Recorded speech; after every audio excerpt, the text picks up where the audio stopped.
And we're live. Hey, everybody. It's Sean Murphy. I'm the executive director of 1455. Delighted to be here on a Thursday night with another entry in our ongoing author series. This one's really special to me because I'm happy to invite both a friend and someone I consider a wonderful literary citizen. It's great to have an opportunity to shine a light on him because he does so much to shine a light on other people. Let me introduce him and then I'll explain a little bit about our backstory. But Nathan Leslie is here with us this evening. And Nathan Leslie is the 2019 Washington Writers Publishing House Fiction Award for his story collection, Hurry Up and Relax, which is the book we're going to focus on tonight. Leslie's 9 previous books of fiction include 3 Men, Root and Shoot, Sibs, and The Tall Tale of Tommy Twice, which is a great title. He's also the author of a collection of poems, Night Sweat. Nathan is currently the series editor for Best Small Fictions and the founder and organizer of the Reston Reading Series in Reston, Virginia, and the publisher and editor of the new online journal, Maryland Literary Review. He lives in Northern Virginia with his wife, Julie. He's also a professor and a literary advocate, and in solidarity for the series and my own hometown, I've got my Reston shirt on. Nathan Leslie, welcome to the big show. Thank you so much. Thanks, John. It's great to be here. It's great to have you here, and we'll talk a little bit more about this. I got a bunch of questions teed up, but I want to start by congratulating you for this award-winning collection, which I enjoyed as much as I thought I would. And also, we try to celebrate those that do a lot for writers, and there are a few people in my orbit that I've seen that do more and care more about the general livelihood of the literary scene. So I'm honored to have you here, and again, shine a light on you for once, because you do that for so many other people. Thank you. Yeah, it's been fun to be able to shine a light on so many other authors over the last 4+ years, as you said. I have a lot of kind of like pots on the stove, so to speak, to do that. But thank you for the recognition of that. That means a lot. Thanks, Sean. Absolutely. So I think the best way to kick it off, if it's okay with you, I think we would love to hear you read a little bit from this award-winning collection, and then Sure. We can have a conversation. And as always, if you're checking us out live on the Facebook stream, send questions in and we'll answer as many as we can. Otherwise, I've got plenty to keep us occupied. But Nathan, please do feel free to read a section, and I'll shut up and get out of the way. Okay, great. About 10 minutes or so? Or? That's perfect, sure. Okay. So I thought I would read it's like a little story from the book, which I had fun writing. It's called I Am Not a Hamster. And, with the exclamation mark at the end.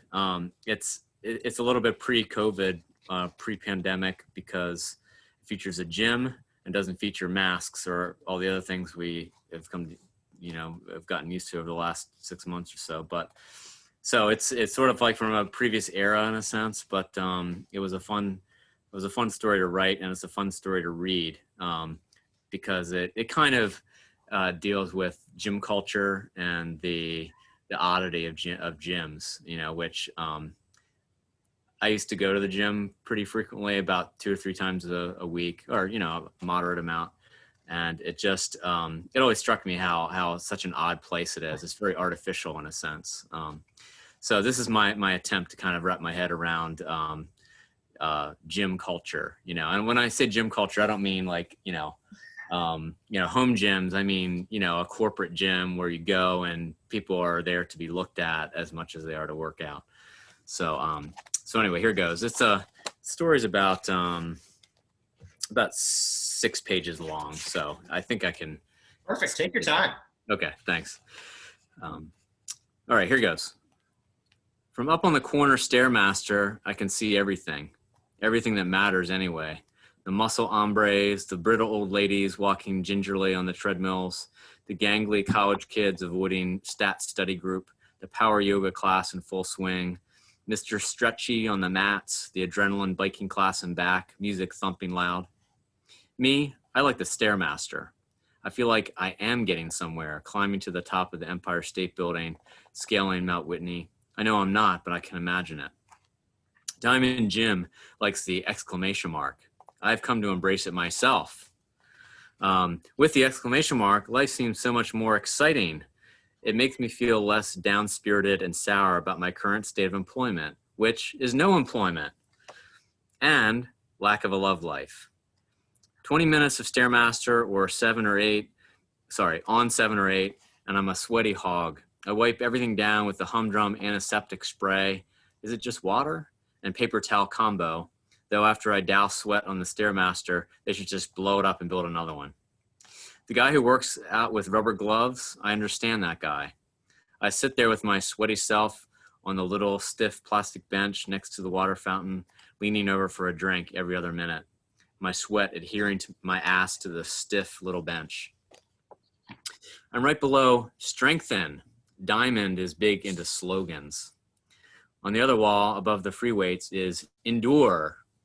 Healthy is above the Nautilus machine, and fitness is above the entrance exit in case you forget why you came here or what the purpose was. They will remind you.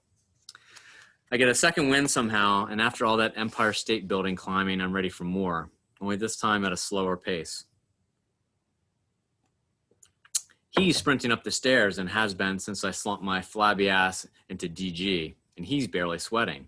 He looks actually bored. Little gnome guy is turning his little gnome legs next to me. Stairmaster on 17. Nobody else but him could even come close to pulling that off. I'm on 3, slowly trudging upward next to him, embarrassed. Gnome guy glances at my reading, smirks, directs his attention straight ahead. This is the usual stare straight ahead so as to avoid the necessity of talking or smiling or making eye contact with other DG drones look. We've all seen it before. I am not a hamster, I think. First of all, hamsters never move this sluggishly, but also hamsters don't think about career planning and the irony that is the gaggle of muscle hombres at 2 o'clock. They strive to be individuals, rooster thrusting their muscle torsos, but they all look the same. Dressed the same earbuds and iPods strapped to their bicep look. Like something from Running Man or some other bad futuristic 80s movie. I'm averting my eyes from Gnome Guy, ashamed, and watching the various news shows blare on the big flat screens positioned up in the sky every 6 inches. I have 3 more months of checks coming, and after that, I'm into savings. Emily is already frustrated at me, for me also. Because she's supportive or pretends to be for my benefit, but also partially at least at me, though she would never admit it. She is too kind and considerate to verbalize frustrations. I am not. I'm sure I'll get an interview next week or maybe the week after. PCI is right up my alley, and the headhunters are out there hunting heads. They have a vested interest. Gnome Guy ups the ante to 18. He's unbelievable. His little legs are churning like crazy, and yet it's almost as if he's weightless. His feet lightly pad each step. He's a freak of nature in a good way. I really want to ask him badly, A, for how long do you work out? B, how do you do it? C, what is your purpose in life? Impressive. But I can't. I don't want to ruin the guy's groove, and plus, maybe he's ruminating about Proust or Hegel or something, or turning his latest invention over and over in his mind. He looks intelligent, maybe even genius level, though it's always hard to tell. This is when I realized the true purpose of the various televisions, all set to different channels, is to lasso the eyes of the clients and distract them long enough that we, don't think to speak to each other and ask basic questions as to what the fuck? The screens are there to smooth over the innate aggression, to pacify. For the majority, especially those who work, this may have a sedating effect. As someone who goes to the gym twice a week as something to pass the time, I could go without. I used to go to the basement of the Y to lift weights when I was 16. This is totally different. I see old Stretchy on the rowing machine, pulling back and stretching his gazelle neck to the left, then pulling back and stretching his neck to the right. The housewives are going into the indoor studio for ab fab, the crunch class. Yoga pants rule there also. Some Katy Perry-esque number gyrates from the 24 speakers. Every song a DJ sounds the same, as if generated by an army of pink and lime green robots. It's upbeat, it's fun. A trainer with trainer plastered across his standard black and orange t-shirt, bends over a fat man and a medicine ball, in vogue again, I've noticed. Towel guy carefully places his towel on the quad lift Nautilus machine. Everybody, of course, checks everybody else out, either directly or via mirror. Little gnome continues his churning. He's an absolute machine. Still going at it, I actually say. I don't plan on saying it. I blurt. He has earbuds. He sees my mouth move or my stupid smile, plucks a bud out. What's that? Nothing. I just said, still going at it?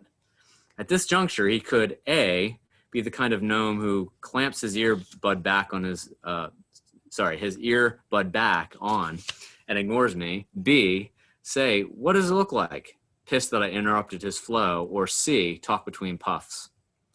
Yeah, good workout, he says, like the churning automaton he is. He's not even breathing hard. While I have his attention, I decide why not. How do you do it? It's amazing. Do what? You're going so fast and you aren't even tired. He explains that he does marathons and started when he was in college and just kept on doing it.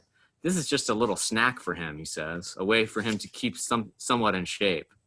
I'd hate to see a full meal. How long do you usually stay here? Maybe 3 or 4 hours. You just get used to it. This is my normal. He's so utterly nice and pleasant and down to earth, but I simply cannot let him beat me. I decide then and there that my goal for the day is to outlast him, to see Gnome Guy walk out the door with me still inside, sweating it out. Well, nice talking to you, I say, and shut down the Stairmaster. I wipe off, get another drink, and sit for a spell. I'm watching Gnome Guy the entire time, and he's still going at it.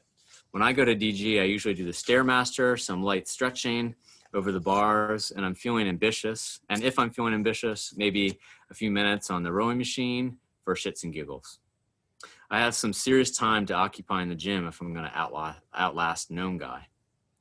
I head over to the mats, which strike me as the most unsanitary segment of DG. All those sweaty asses stretching there.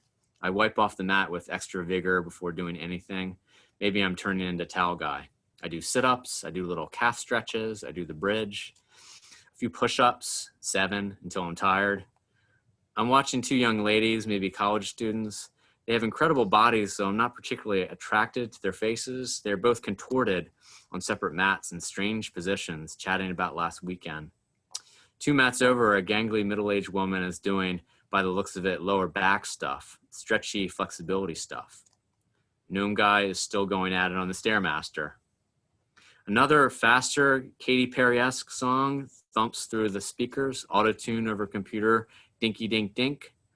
I'm thinking about Emily at work, moving her legs around under the desk pinned there. I feel at once guilty and grateful to be here, moving my body. Our fight the week before last was the tip of the iceberg, I know. She said, if I feel worthless, I can always get a part-time job. I'm paralyzed, though, too ashamed to stoop to the level of barista. Maybe it's a guy thing. I hit the bathroom, pass by the Muscle Crew and the McLaughlin Group trying to solve the world's problems on the rickety stationary bikes. They're fixated on Bernie, pro and con, watching Fox News as they pontificate.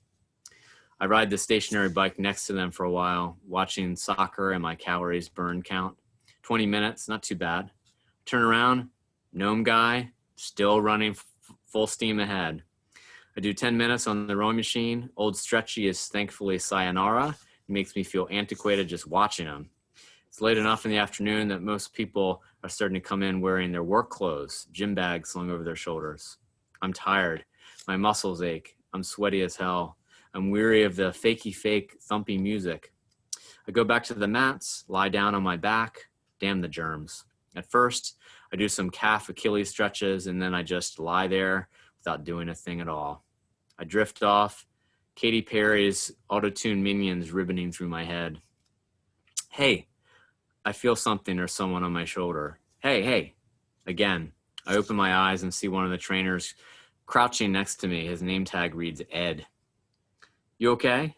Yeah, just a little tired, I say. When I lift my neck, I notice the light has dimmed through the front windows. I look at my watch, 6 o'clock. Emily will either laugh at me or think I'm making it up. I need to find a damn job. I'll try again tonight. I will. I feel energized. I look back at the Stairmaster, but Gnome Guy is nowhere to be seen. I scan around the gym, and I don't see him anywhere. In a way, I want, but not in the way I would have wanted to, and not retaining consciousness. Not sure sleeping counts. Healthy, fitness, strengthen, endure. I lift myself to my feet. The trainer helps me. Take care now. Hope you feel better. If you need a session with me, let one of my associates up front know. I'm sure they could pop you right into the schedule. Thank you, I say, groggy. The cleaning crew is out. The vacuum guy has a strap-on vacuum cleaner going. He doesn't see it, but I give him the old thumbs up. I wonder how many calories Gnome Guy burnt today. 2,000, 3,000? It doesn't matter, I think. It's not really a competition, only in my head.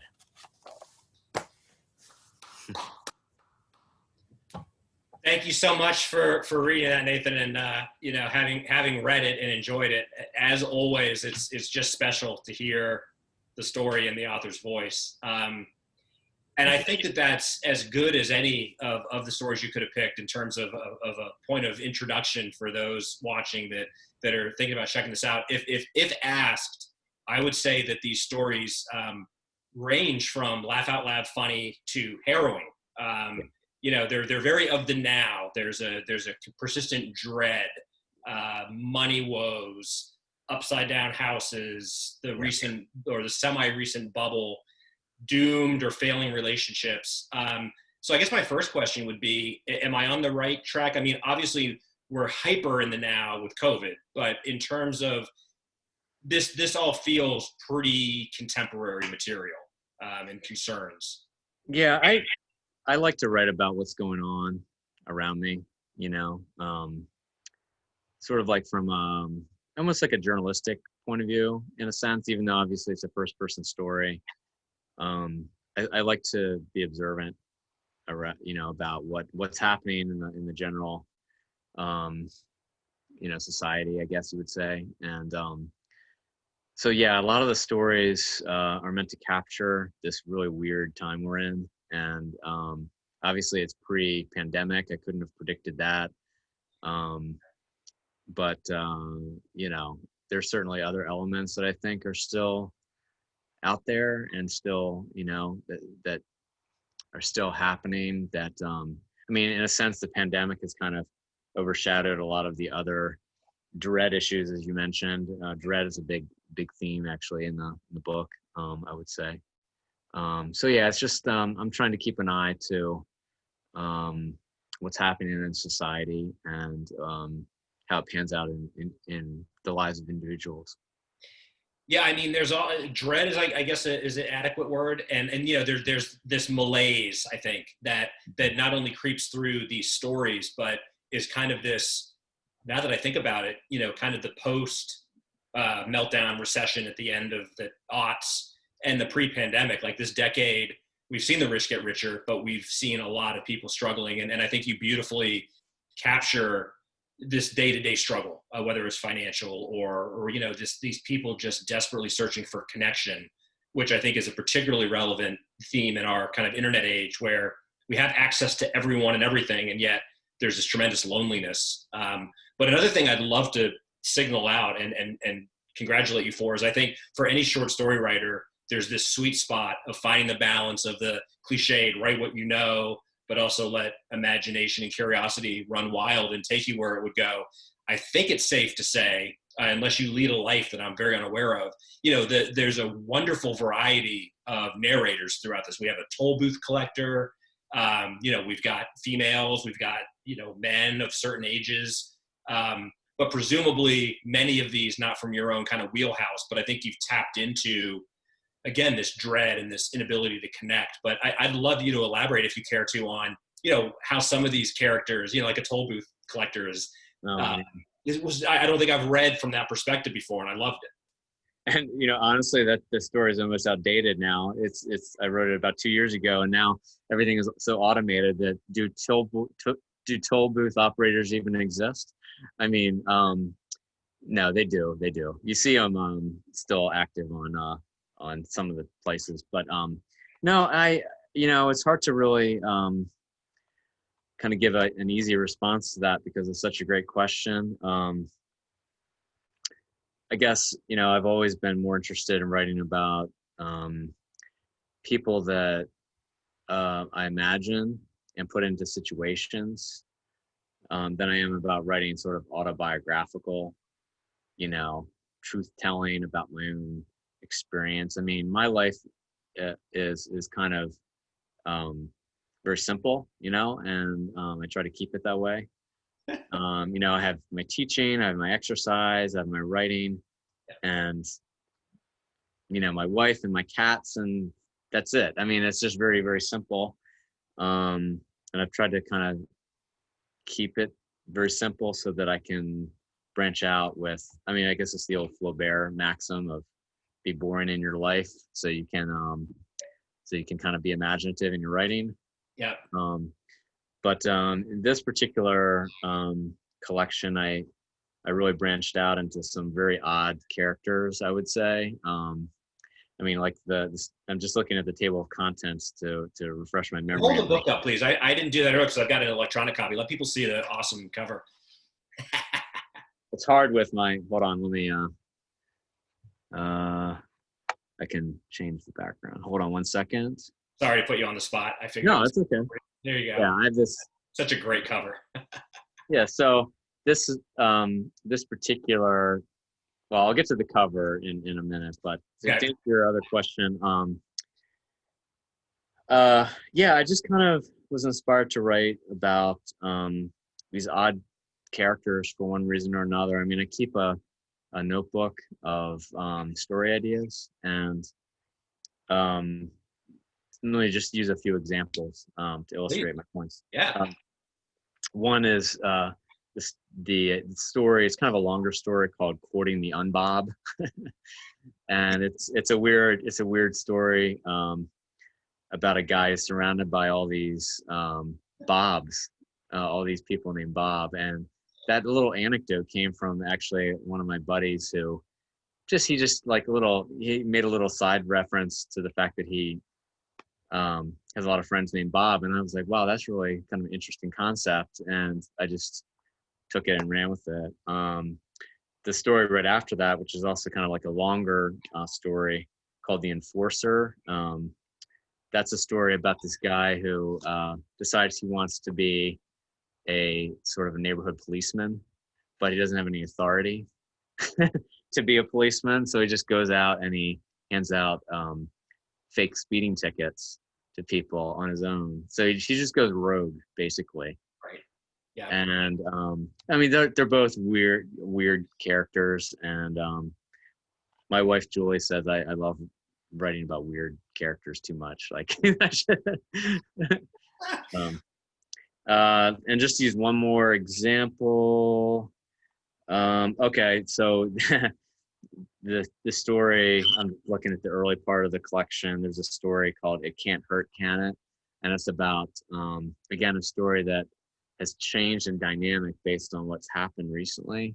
It's actually about a remote Reiki practitioner, which when I wrote it seemed totally bizarre, and now probably that's the best you can do. Yeah. So, thank you for bringing up the Flaubert quote. There's another one that I'm going to butcher, but I always remember Anthony Burgess in a later introduction to Clockwork Orange says something along the lines of, the novelist fills his books with all the atrocities he's too cautious to commit in his real life. And certainly there's no real atrocities in yours, but it's the same idea. Like, I think Martin Amis is like that too, like an author that is this genteel, and it's a very naive reader that would think, I didn't know Martin Amis was such a scumbag. It's like, yeah, I think writers that have normalcy then allow themselves to kind of explore and go to places that are maybe a little less accessible in the day-to-day. There's very few heroes in this particular collection. There's a lot of anti-heroes, and then some characters who are just plain unlikable. But they're hopefully unlikable in an interesting way that sheds some light on without sounding didactic kind of issues, So for example, there are a couple stories that are about stalkers, because I think stalking and internet stalking is a really interesting facet of what's happening around us. And I don't just mean the president, you know, um, just the oddity of having access to, everything and anything at all times. Is something that's really kind of interesting to me.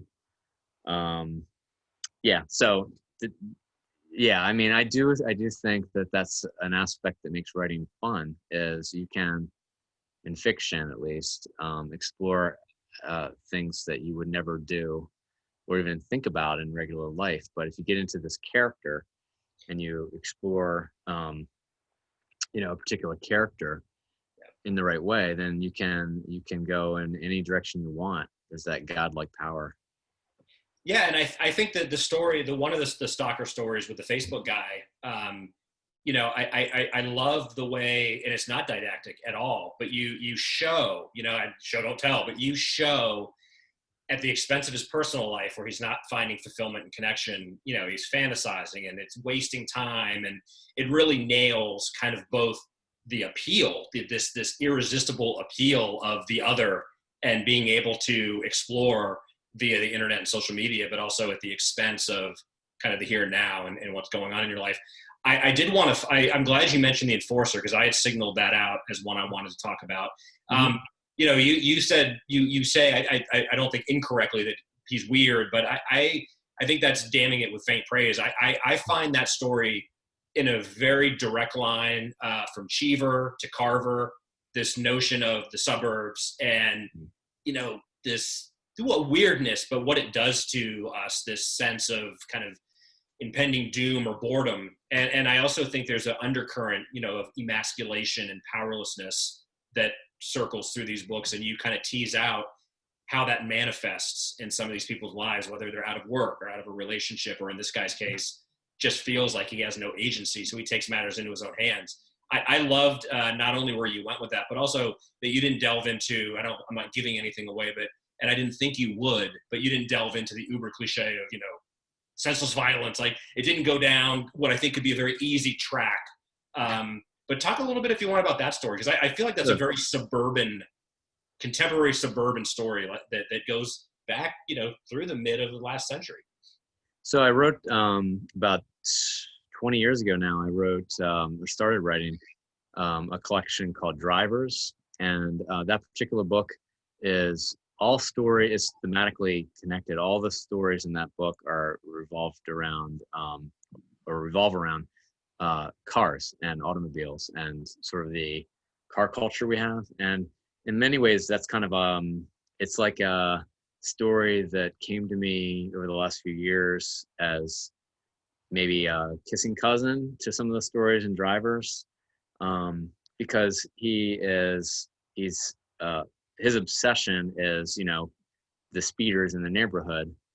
And, I've gotten a few speeding tickets over the years, and I thought, when I got those speeding tickets, it would make for an interesting story to look from the other perspective, the perspective of the police officer, and just being, pissed off that there are all these speeders out there, and no one's following the law, and it's just chaos, and he's just trying to control one little sliver of it. And that perspective, I didn't want to write about a real police officer. I wanted to write about someone who had that perspective of trying to control something that is, very chaotic, and sort of like a drop in the bucket. You can never get all the speeders that are speeding. It's just impossible. But it's a fascinating, idea that you would just be so obsessed with something so pedestrian.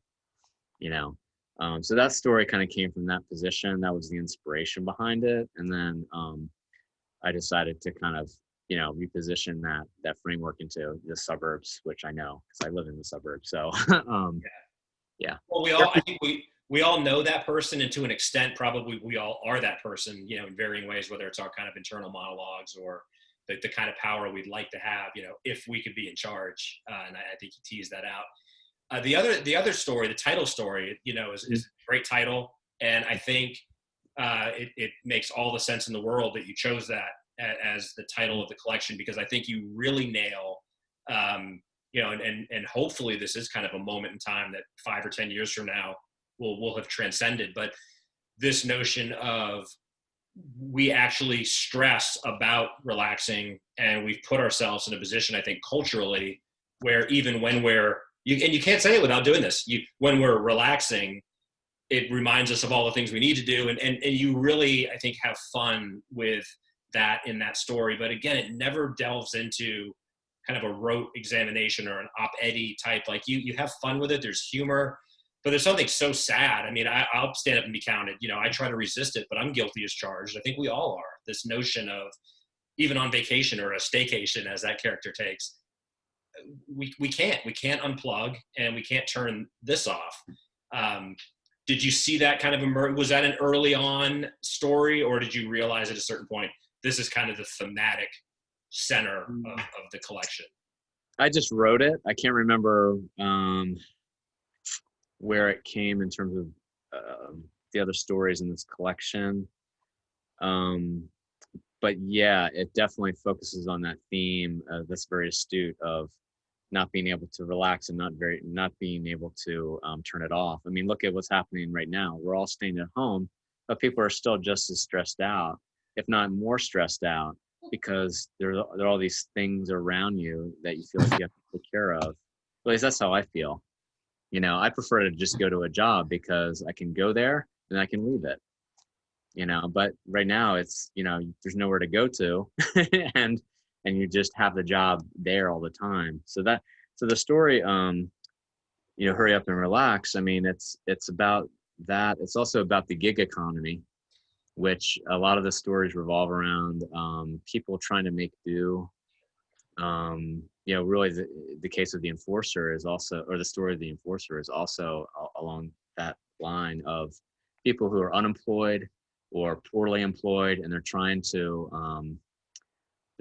kind of eke out some kind of existence. And in Hurry Up and Relax, the handyman who's just completely inept, he's a gig economy guy. He's trying to make some money by posting on Craigslist, which is kind of just so sketchy and fascinating, but also people do that. And so yeah, I guess that's what I have to say about Hurry Up and Relax, the story. Yeah, and I think when I talk about this being of the here and now, I'm certainly in some regards like your target demographic for this book, because but 20 years ago and now, it means a lot more to me to see a writer look outside themselves and try to grapple with a larger issue, i.e. not be completely solipsistic. And another story about a professor in Vermont having an affair and the agony of his life falling apart. I appreciate the curiosity and the human, so even though some of these stories are incredibly, I wouldn't say depressing, but they're deep and dark, but there's a humanity, coursing through. You can feel the concern for where we are and where we've been and where we're going. And is that one of the ways that you find, because I think also, am I correct in saying we can't live in this particular area and be aloof, however much we may want to both the cultural implications and the political 24/7, but is writing stories like this one way of you kind of sorting through this 24/7 shitstorm that this manic info overdrive where everything's important all the time, and we're busier than ever? Oh yeah, absolutely. It's fascinating to me to examine what's happening right now. However, as a sidebar, let me just say, with COVID and the pandemic, I haven't written a word about it because it's just so bizarre and so earth shaking that it's kind of just such a paradigm shift from what I'm used to writing about, that I haven't even addressed it, except for, the essay that's going to appear, I hope, in your magazine, and a few other nonfiction. But in fiction, it's beyond fiction. It's like, it's so strange and upsetting and difficult. And it's just like, I don't want to think about it anymore. Yeah. So I'm more interested in writing about little things that people don't notice, not so much big things that everyone is kind of like overwhelmed by. So Sure. Well, yeah. I mean, we're too busy literally surviving it and living through it, I think, to reflect on it. But that's a wonderful opportunity to remind those watching. The second issue of Movable Type is out. Your essay is in there, oh, and I want to thank you for contributing. I'd also love you to expand a little bit. That was actually kind of the next series of questions, which is how are we adjusting? And I think you can attack this from at least, never mind the human angle. Forget that boring stuff. As a writer, as a teacher, and as someone that has run this quaint thing called a reading series where we all used to get together in a bookstore and listen to somebody read. You, like many of us, have had to adapt. I'd love you to talk a little bit about, as much or as little as you care to, but how, at least on those three levels, you've had to adapt, as a writer, professor, and, series coordinator, because, everything's been turned upside down. yeah. So from let me start with the teaching and the coordination of readings. They're pretty similar. I mean, it's basically all virtual now, and it took me a while to with the Reston Reading Series. We were supposed to have one in March, end of March, and then that was canceled because the bookstore closed down, and of course everyone was afraid, and with good reason. And then April, May, June, I was just waiting for, no one knew how this would pan out, and so I was kind of waiting for the light at the end of the tunnel, and maybe the go ahead or the store to reopen, and everything to be okay again, but it's not. And so everything is on Zoom. And I've had to dial it back a little bit just for my own sanity at this point, because it's just so much Zoom already in my life. But I've resurrected it. We had our first virtual reading in August, and we'll have another one this month at the end of the month. And then we'll do another one in January for sure. Maybe more next year as I kind of, get people into it. But definitely one in January. I've kind of moved that to an every other month. Okay. Online. But I may make it a monthly again. But it's been a difficult transition for me because I really liked the in-person connection, and I liked seeing my friends and meeting new people and seeing the writers and meeting them. And now it's just like, I feel like it's just another thing to do on the screen. It's a little bit detached. But I'm acclimating on that. The teaching, kind of the same story. It's I use Zoom for everything, or it's online, and I've gotten used to it. I like the commute. The commute is 1 minute, but I miss the connection and the personal, the face to face. But for now, I'm just dealing with it and making the best of it that I can. In terms of writing, it really hasn't affected me that much. I mentioned a few of these points in the essay that you referred to. I mean, I wrote a lot this summer, but I didn't write anything about COVID, and I guess that says something about me, psychologically or whatever, but I just didn't feel like thinking about it or dealing with it anymore in my writing. I just wanted to just write about what I wanted to write about, not think about what everyone else was thinking about. And so I wrote a lot of fiction this spring and summer. I'm starting to get it out there. Some of it's not finished yet. I'm hoping 2021 is a good year for me, because I have a lot of work that I hope someone will publish. Sure. A new novel. I've written a draft of a new novel. I'm working on a flash fiction, sort of interconnected series of stories, which you could call a novel, but it's not done. And then I've just written a bunch of other short stories and sort of unrelated pieces. Some nonfiction, some satire stuff. Hmm. But the satire has been much more difficult to pull off right now because it's not a funny time right now. It's like the worst time to be funny or try to be funny, you know? Yeah. Um, so that's where I stand. The writing has been fine. Actually, it's a good distraction for me. It's like, it's upsetting to see all these, 1,000 people die every day in the numbers. But at Mhm. a certain point, it just becomes background noise. And I kind of just stopped reading the news to some extent, and just it's there. But I mean, what am I going to do? I can't control any of it. So I That's right. just pull up. Well, and like I said earlier, I do think it reminds me a little bit. I mean, it's completely different in terms of scope and scale and immediacy. But I remember after 9/11, I mean, there was at once this rush to confront it and write about it, and there was also this understanding, I think, at least in the fiction community, this is going to take a while to reverberate and reflect on. And typically, I think the people that maybe try to capitalize on that, it's Yeah. usually not really felt or realized work anyway. So for whatever it's worth, I mean, I certainly, nothing that you're talking about, is nonsensical. I think it makes perfect sense for you or any writer. Um, to not feel like it's either appropriate or time to try to grapple, and how can, I think we could talk about that with our political situation in satire. If reality is outstripping the most outlandish fiction, you don't stand a chance. No. Also, it's going to be outdated, a week later. So there's that whole element as well.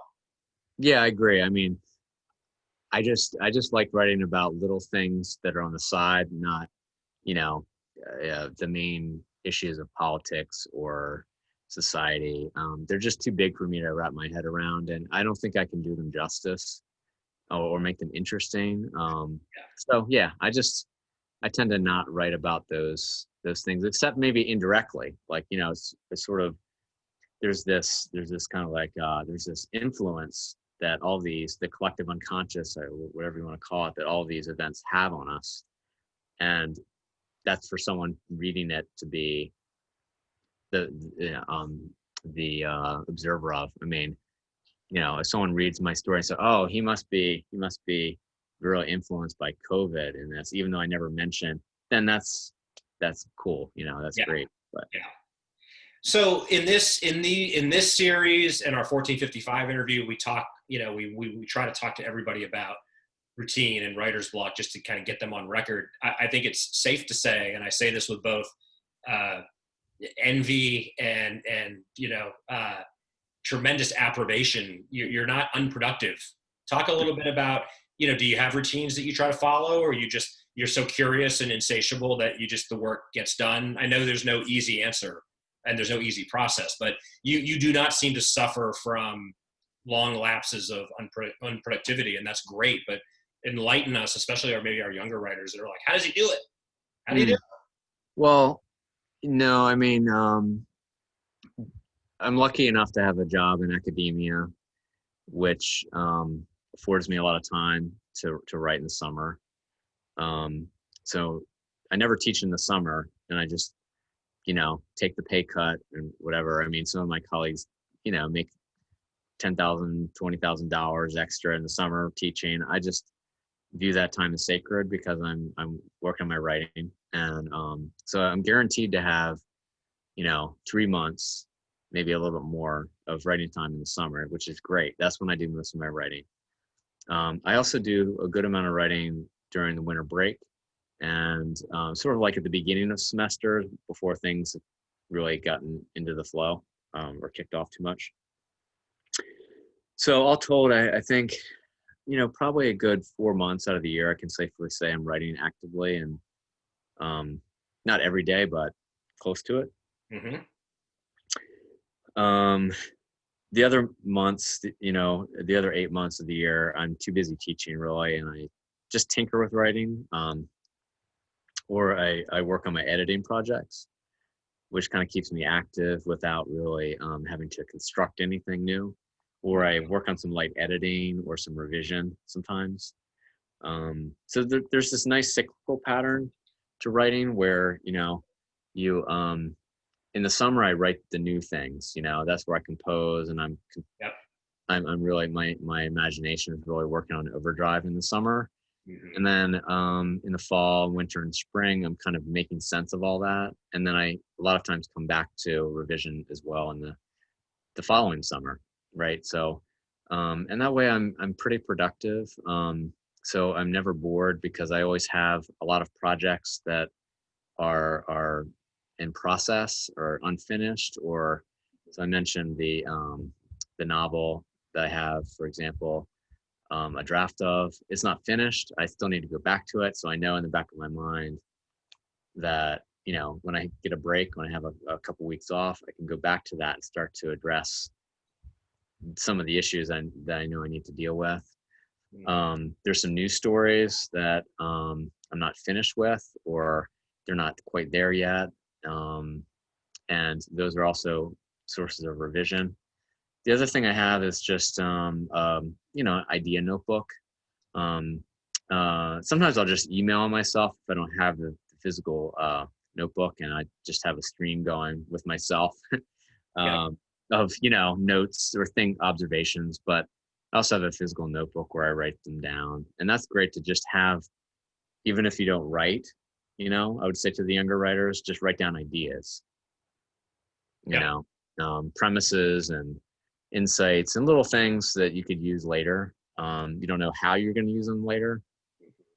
So sometimes, I'll write down a story idea and then I don't actually use it for 5, 6, 7, 8, 9, 10 years. Yeah. Or I don't use it right and I have to redo it. So that's nice. It's nice to have just constant observations and things to work to kind of build on. Yeah, and I also think it's kind of the right kind of hoarding. It's a creative Yeah. hoarding because we don't know once it's gone from observation to being written down or documented in some way. Who knows how that starts marinating in our subconscious? And I think we all need to be kind of in awe and respectful of that process. The things that are churning when we're have our attention on other things. Um, so that makes me think of two questions that are semi-related. You talked about, and I can relate.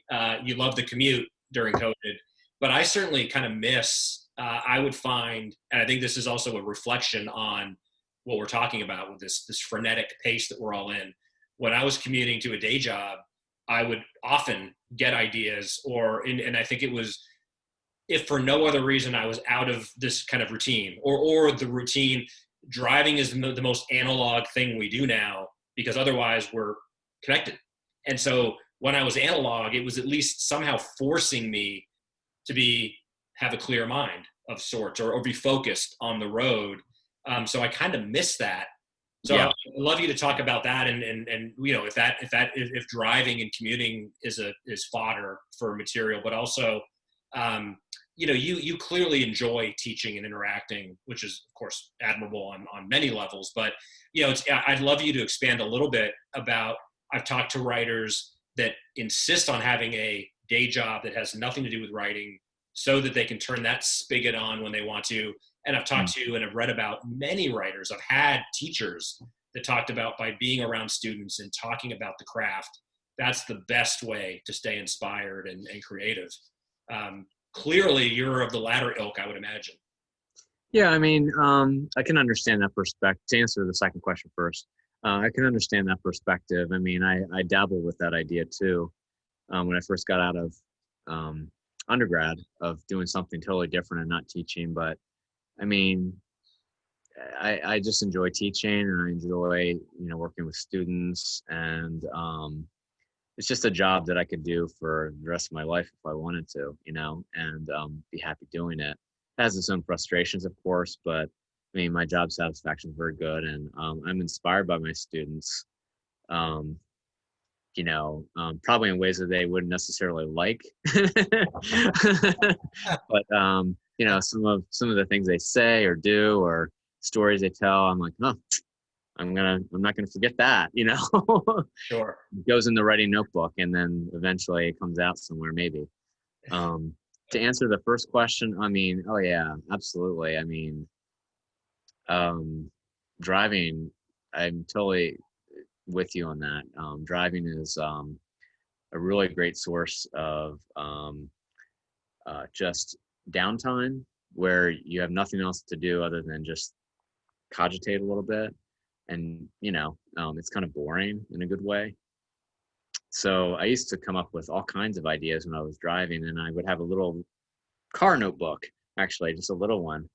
And I would write down those ideas, at a stoplight, or, even just, when I got to work, I would write them down before I forget them. But now I don't have that. So I really, it's been harder to come up with fresh ideas, definitely. Especially when I'm teaching.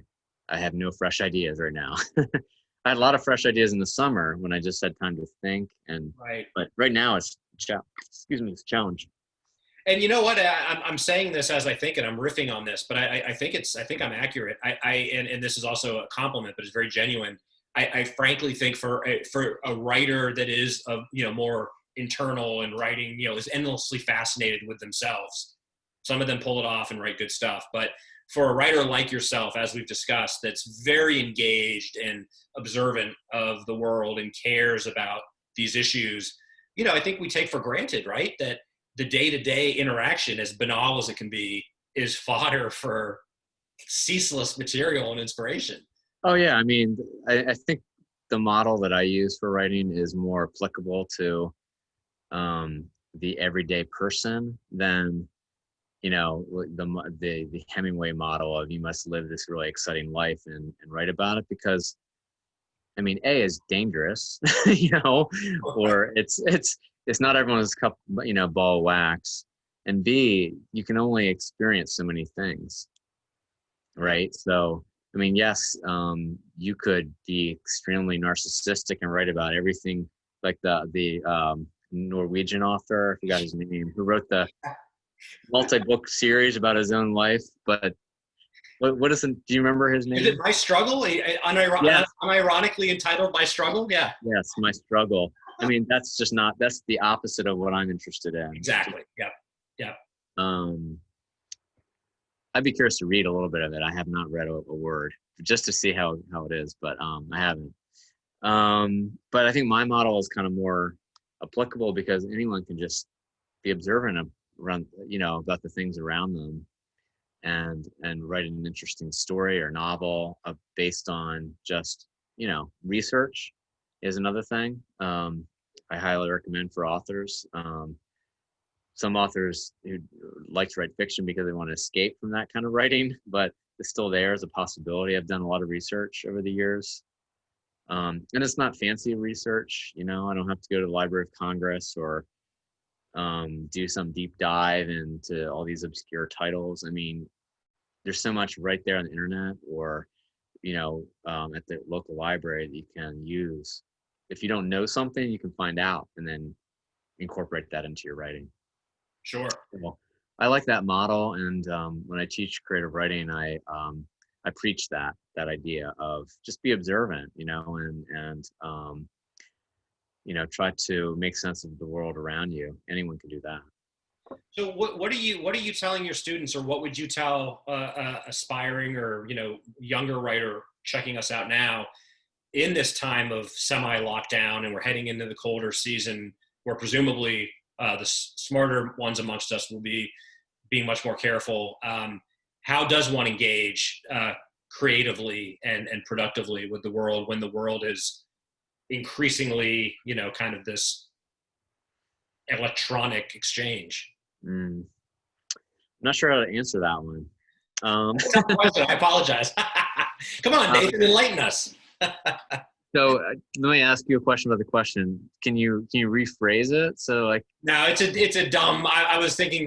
I guess what I'm saying is, what would you advise someone that's saying like, well, I can't drive my car to work, and I'm not able to kind of grocery shop, and so I'll answer it. If you would ask me, I would say do whatever you can to limit the diet of news. And and again, guilty is charged 100%, but the routine that we don't realize we're in, like I'll check the same blogs, every hour, and I feel like I'm doing less of it, but even less of it is way too much because I feel like this compulsion, like and again, I think we can all give ourselves some slack. Like the situation that we're in, our political situation, Yeah. you blink and you might miss something earth shattering. But you know, Mm. for a student that's saying, well, how do I engage in a world that's harder to engage with? Yeah, I mean, that's a really tough one. I would say just step away from the computer, and the Yeah, screens, because at least right now it's just it's so much to digest, and it's toxic, and it's so much news. Um, I actually used to write a lot by hand. I've kind of stopped doing that because it's very time consuming, to write by hand and then to go and transcribe it all, and then but it's not a bad idea actually, to have that approach. Break open a composition notebook and just take a break from all the bombardment of um, news and information. And, along with that, of course, is, there are all these studies that have been done about the internet and how it triggers your dopamine. So like you said, you want to constantly check and see, is there something new? Can I find out something new? It's like this constant, never ending monster, right? That just wants more food. And the food is your energy. that's right. That's right. Well, Um, I think the other thing I think we would both agree, and I'm trying to do a better job of this as well. Is I feel like, and I've written about this, I've talked about it. I read more than I've ever read in my life in terms of the what I consume, but I read less books, and that has to become more of a priority for me. yeah, And I think especially for younger writers, um, you might be surprised and delighted at how inspirational it is yeah, ironic as that might sound, reading someone else's work can trigger all kinds of thoughts and yeah, ideas. And that's always kind of a pool. absolutely. So, right. The other way to go would be to take in more things, external things, books, or good films, or I mean, there's so much incredible art online, photographs, and I mean, it's not the same as going to a museum, but you can, you know, go to the National Gallery website and see tons of work right there. And I mean, music, I mean, all these things are inspirational. It just depends on what the, the given person might be inspired by. Mhm. Um, I like, I'm inspired by things around me. So it has been a little bit hard to come up with new things, but I've kind of, the work that I wrote this summer is kind of like on a different plane. Kind of takes off in a different direction, um, and is not quite so much based on society today. So that's been interesting to kind of write in a different way, maybe more internally, or maybe more um, inspired by other um, facets of life that are not necessarily observational without being too vague. Right. Yeah. Awesome.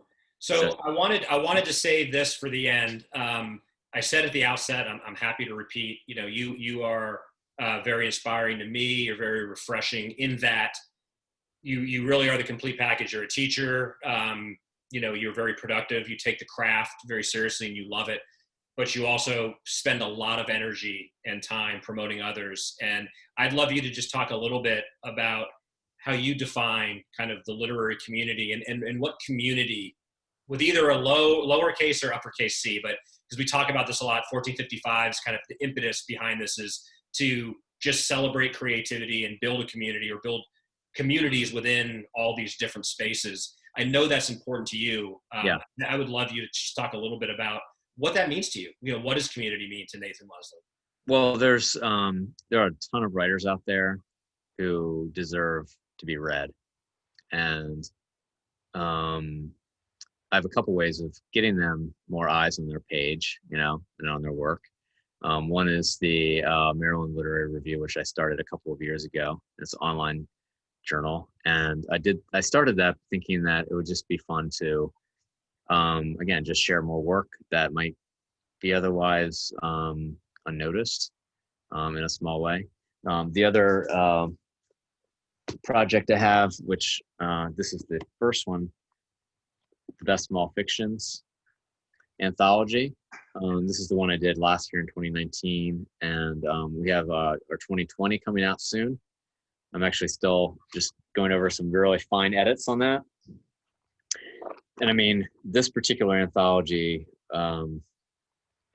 is huge. You know, it has 140 plus stories in it, and so it's very international. And I guess one of the main thoughts behind editing this anthology, which I'm lucky to edit, is to especially focus on international authors and authors who might otherwise be overlooked here in the States. So, I mean, there are plenty of American authors in here too, but so there are two different projects. One is kind of like more of like a local, it's not really locally focused, but it's locally inspired. And then this is international. And then I have the Reston Reading Series is my other project, which is the reading series we've talked about. And that's the one that started it all for me, because 4 years ago when I started it actually with my colleague who was initially involved, we just thought, why isn't there a reading series in Northern Virginia? There's hardly anything, you know? And and subsequently, after that, you know, now there's this series that Hannah Greco runs in Arlington. Yeah, and the Pike. Yeah, Readings on the Pike, which came after us, and we kind of view them as our sister group. I mean, we're so excited that they have been successful.